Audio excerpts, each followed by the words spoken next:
Good day everyone. Today I want to give you a simple analogy of events playing out in the world right now with regards to South Africa.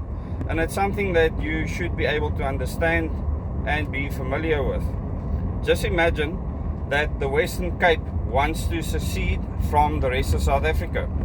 And as Fadil Adams has said, it's going to take a lot of bloodshed and fighting, make no mistake.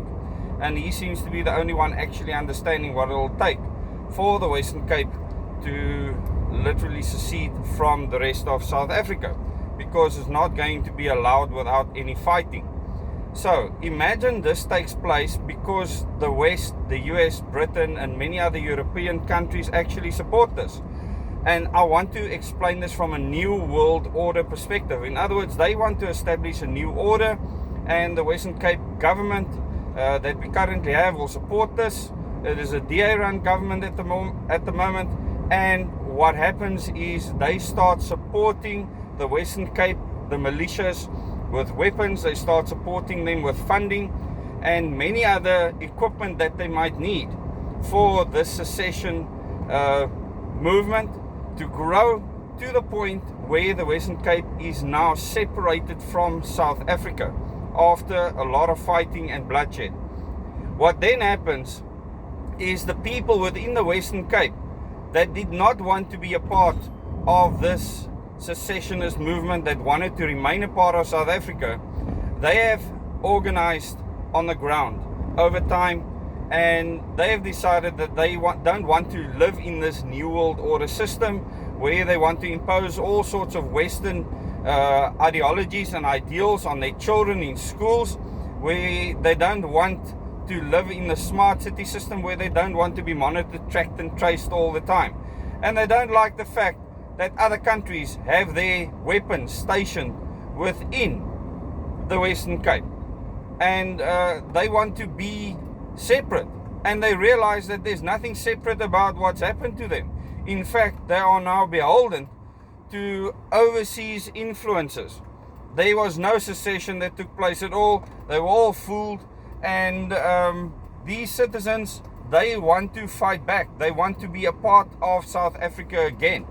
And they organize and they start fighting back.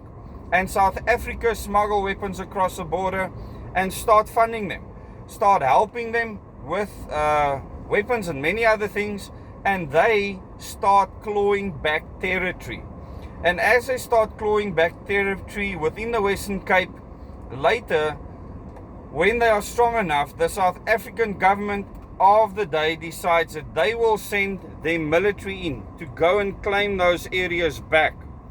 That they don't care about the West that has been supporting the Western Cape in their secessionist move, but that they want the legitimate country that they want it back. And that the West does not dictate who and what happens in the world.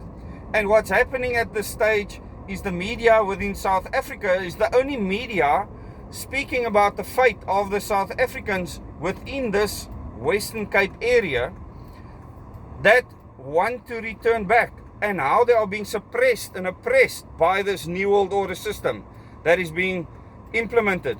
And they want to make sure that they can help and defend those people. These are South Africans. They never wanted to secede. They never agreed with the militias that started the original war against the country to separate the borders, and they want nothing to do with these European or Western countries that are now imposing their ideology on their children and on their lives.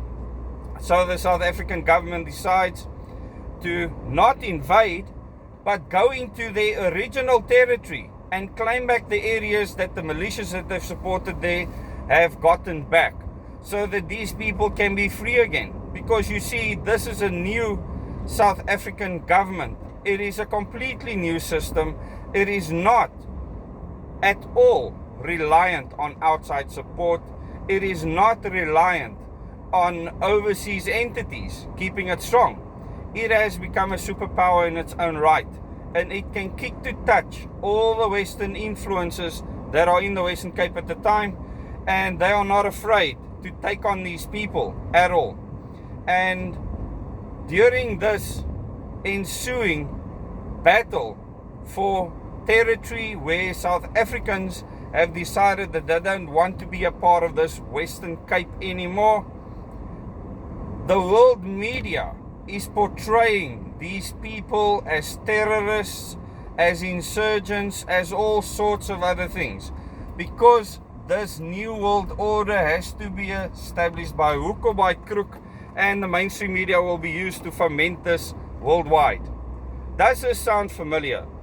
And this is all I have to say on the matter. It's really very, very simple.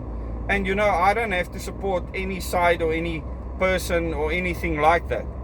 I look at things from a global and universal perspective. And once you do that, everything changes and you see things for what they are.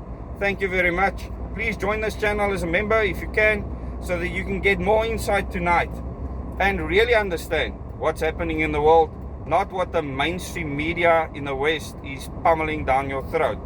And I'm not a Western or Eastern supporter. I'm a supporter of real freedom. The West and the East is controlled by world powers that I want nothing to do with. Thank you very much. Till the next video.